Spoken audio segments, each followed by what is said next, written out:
Hey guys, it's KillSwitch95, and today we're going to take a look at a game I had in the T55A. It's a top tier match on Prokhorovka, and admittedly, it's going to be a bit campy at the start, but it kind of goes bad real quick. Now, everybody knows how Prokhorovka goes. It's a campy map. You go to the one line, you go to the hill, you go to the mid. I got an idea at the start, which was I have pretty good view range on this tank. Maybe I could spot. So I'm gonna ask the Star Team 57 what his view range is. He's never gonna tell me what it is though. And I was thinking, hey, maybe I could spot. Well, he never gets back to me, and I'm already over here. So I'm kind of committed over here already. It's less than 30 seconds in, but I'm kind of committed over here. So I'm going to stay over here. And yes, it's going to be a camp fest. I'm not going to lie. Until it's suddenly not, like how a lot of times it happens when one team camps the one line. So a little bit about the tank I'm in. The T55A. It's the reward tank for the third set of personal missions of the first season. Now, what sets it apart from the T54 is, aside from the name, it used to be very similar yet different to the T54 in that they had similar guns. This is the D10 T2S, I think is what it's called. The one that's got not the IS looking muzzle brake on the end of it. They both had good stabilization on the move, good reload, the same heat round. But ever since Wargaming nerfed the T54 gun to the point that you had a DPM gun and an accuracy gun, now you've got both the DPM gun and the accuracy gun in this one gun. And to set it apart, recently they buffed the T55A and the Object 260 to where the gun's a little bit even better. It's got less dispersion on turret traverse, it's always had good on the move accuracy, and it's got a 221 AP pin now. Which means that, 221 AP pin isn't great, but if you know how to aim, it's good enough. Now what I'm doing here is I'm knocking that one tree over to give me a cross the road bush, because I want to try and stay on this flat road because it doesn't have very good gun depression.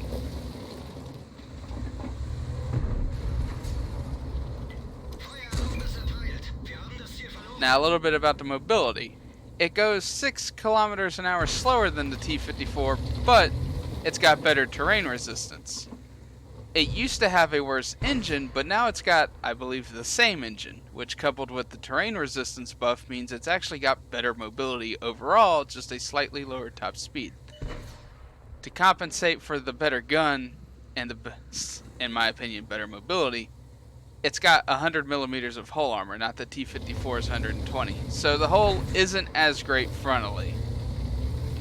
When they buffed the tank, though, they did buff the turret to, I believe, T54 levels of armor, so it's got a solid turret. It's not perfect, but it's good enough, which culminates in a very potent tank at range. It's not the best at brawling, but it's alright at range.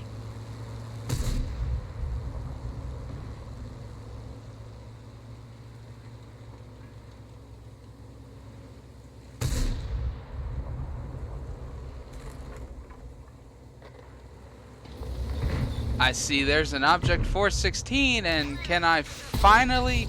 Yes, 4 minutes into the game, I finally get some damage. Hallelujah.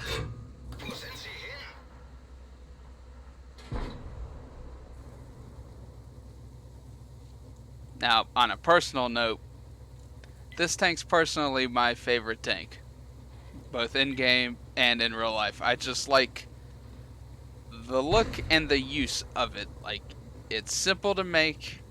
It's not the best at any one thing, but you put enough of them on a field and they're going to cause some trouble.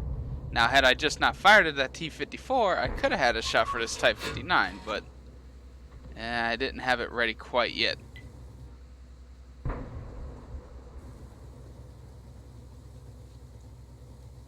That T-54 just ran through all of us, so he's gonna light me. I'm gonna take a shot that really shouldn't have been taken, and admittedly, I'm gonna use the Sturry Mill as cover a little bit.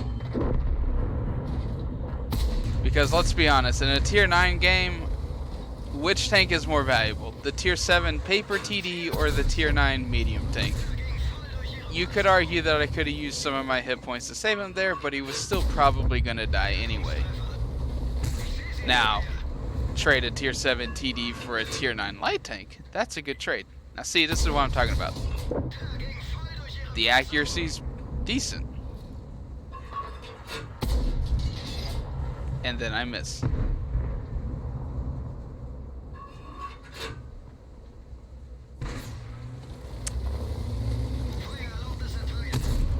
I really thought I was going to get spotted here going after that 416, but I didn't. And about now is actually when it's kind of becoming time for, okay, kill switch.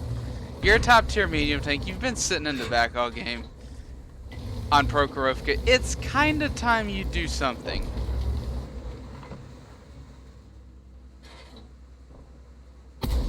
Like start whiffing shots.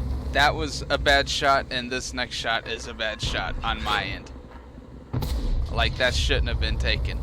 Which is gonna hurt me later because I've got 6 AP rounds left. Unlike a lot of T-54 drivers, I don't spam heat out of this unless I feel I need it. Because the accuracy, the reload, stabilization, and 221 pin, it's good enough. The problem is, yes, I'm running out of ammo.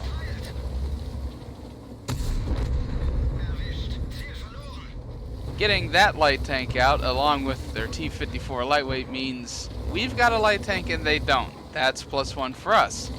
It's 6-9 though, and we're all in a corner. Now watch this. I just bounced off an Artie. That's... It takes skill to bounce off of Artie, you know? Luckily I already got him. Ah crap, it's a 430 and he's full HP. And how did I miss that? Alright, let's try this again. It was green, how did I not pin that? Now I'm shooting heat because, yes, I've got 1 AP round left, but at this point, I gotta do it. And it misses again. There we go. Auto aim for the win, guys.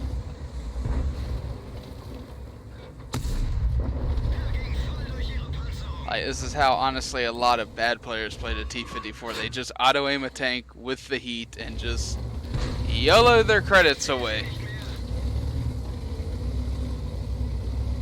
Now I'm like, alright, there's an Artie, a Tier 7 TD, a Tier 7 Artie. I gotta go get this 430 out. Like, this is gonna be bad news. There's a Type 59. He's out. Alright, the 430's stunned. Let's get him. Get a shot in. Ah, shit. There's a T-54E1 right here. This ain't good. Put a shot into his turret. Luckily, our Tier 7 TD is taking his attention. Gets me another shot in, so I can get this one out.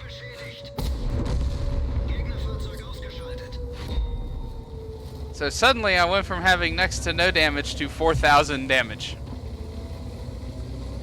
That was intense, but it's not over yet.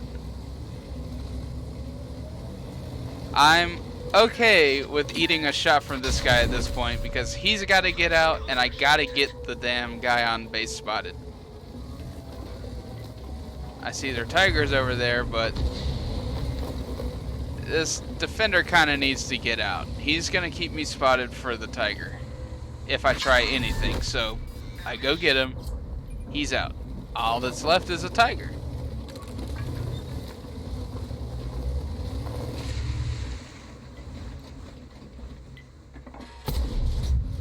Apparently the Sturv, the Waffenträger in the chat's also relishing on the fact of This was going really far south, and all of a sudden it's not. Which I agree. That took maximum effort for me to suddenly pull that out of my ass. I don't know how I did it. Well, yeah, I do. I sat in the back like a pansy all game. Now, I'm gonna take a gamble here and hope he doesn't one-shot me. And it works out. So there we go. 6 kills, 4,500 damage. It actually comes out after the match, I believe, that it was around 5,300 damage because I got some blind shots. But yeah, it was a game in which nothing really happened until all of a sudden, okay, something's got to happen because we're literally in a corner and we got to fight our way out of it. And that's how it happened. I wish I wouldn't have ran out of AP because I lost like 70 grand that game. I don't like that. But yeah, T55A. Maximum effort from a guy who ain't that great. See you around.